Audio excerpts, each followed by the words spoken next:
Bonjour, bienvenue sur clicinfo.com. Nous sommes le lundi 25 septembre 2017 et je vous reçois comme dorénavant toutes les semaines chez moi pour un petit billet d'humeur. Alors pendant 2-3 minutes, j'ai envie que mon humeur se balade un petit peu du côté de l'insoumission.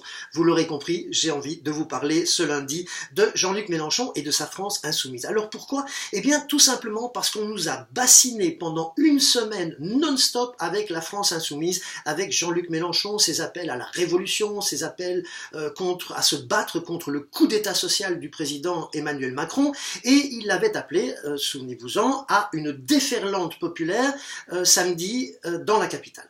Alors, d'un côté, les organisateurs, la France Insoumise, annoncent 150 000 manifestants, ce qui serait un énorme succès pour la France Insoumise. De l'autre, la préfecture, qui généralement n'annonce pas de chiffres pour les manifestations politiques, on se demande pourquoi ils l'ont fait cette fois-ci, la préfecture annonce 25 000 manifestants. Alors entre 25 000 et 150 000, vous le savez, sur Clicinfo, on aime essayer d'équilibrer les plateaux de la balance, si j'ose dire, et eh bien, si on veut équilibrer une balance de justice, on va dire qu'ils étaient à peu près 50-60 000 réunis dans la rue samedi, ce qui n'est déjà franchement pas si mal. Mais en même temps, ce n'est pas du tout ce que voulait M. Mélenchon, puisqu'il avait appelé de ses voeux au minimum 100 000 manifestants pour faire mieux que les syndicats ne l'ont fait début de la semaine dernière lors de leur manifestation à eux. Alors, en parlant de manifestation, qui dit organisation de manifestation dit manifestant, et qui dit organisation dit parti qui derrière prévoit les choses et s'en occupe.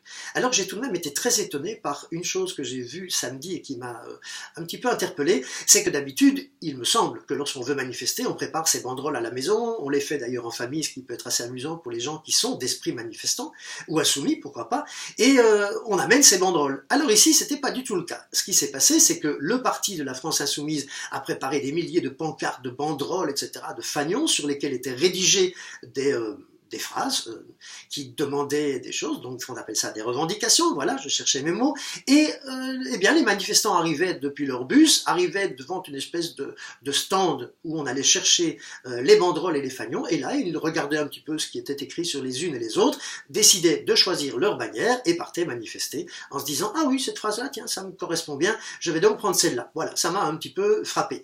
Deuxième chose qui m'a frappé, et ça c'est plus inquiétant, dirons-nous, ça me paraît en tout cas un petit peu moins amusant, c'est qu'il y a eu de nombreux micro-trottoirs, comme on le dit, vous savez, des petites interviews rapides effectuées auprès des manifestants par à peu près tous les médias, et la question de base était à peu près la même pour tous les journalistes, c'était « Pourquoi êtes-vous là aujourd'hui? Contre quoi venez-vous manifester ?» Et là, petit silence de la part de beaucoup de manifestants, et à peu près personne, pour être clair, ne savait exactement pourquoi ils manifestaient.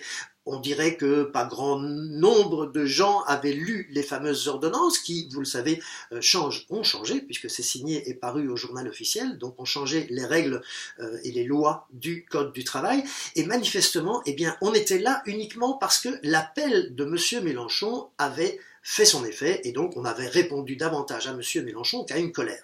Alors, on avait aussi un petit peu le sentiment samedi qu'il y avait à peu près tous les fâchés. Il y avait des proches des syndicats, il y avait des gens de gauche, il y avait des gens d'extrême gauche comme la France Insoumise, il y avait des extrémistes casseurs, là on n'en parle même pas parce que Dieu merci ça n'a pas fait trop de dégâts, mais bref on avait un petit peu l'impression que toutes les insatisfactions étaient réunies sous la bannière de l'insoumission, et c'était un petit peu gênant aussi, il faut tout de même bien le reconnaître.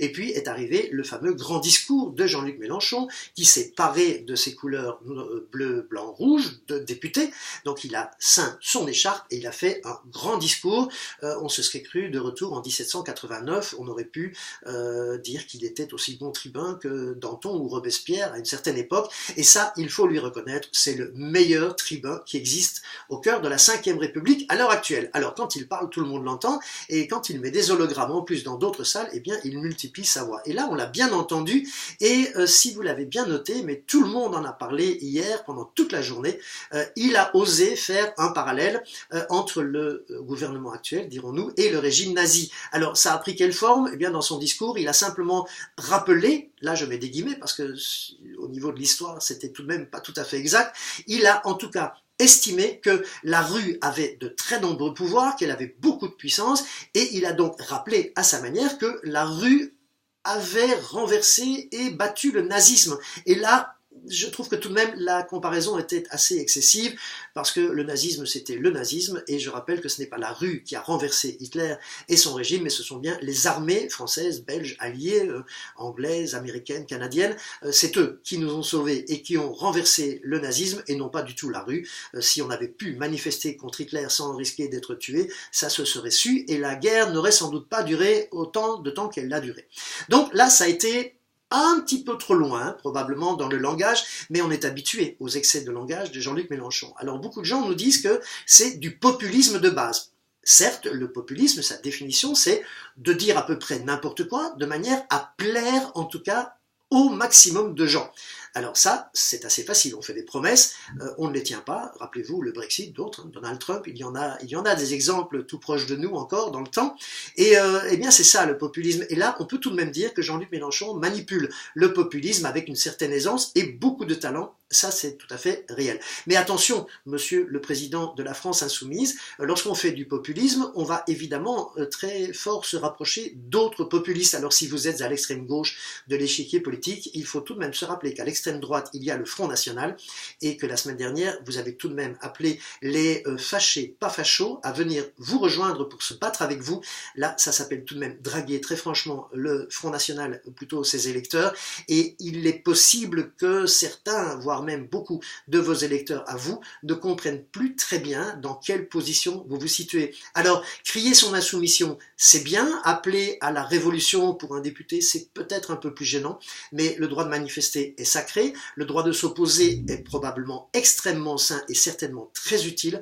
Alors, de grâce, on vous aime bien, on vous trouve en général sympathique, alors essayez de ne pas trop ressembler au Front National, de manière à ce que la France insoumise garde au minimum cette joie de vivre qu'on découvre chez ses militants, et puis cette espèce de bonne humeur, cette vague de positivisme que vous amenez. Alors vous appelez ça du dégagisme, peut-être qu'il faudrait moins dégager de gens, apporter plus d'idées concrètes, de programmes bien concrets aussi, pour que tout le monde comprenne ce que vous proposez, et attention, vous vous sentez sur une grande vague populaire, mais rappelez-vous qu'il y a eu aussi un sondage durant la semaine dernière qui posait comme question: est-ce que vous estimez que Jean-Luc Mélenchon est sympathique? Là, à peu près 60% des gens ont répondu oui.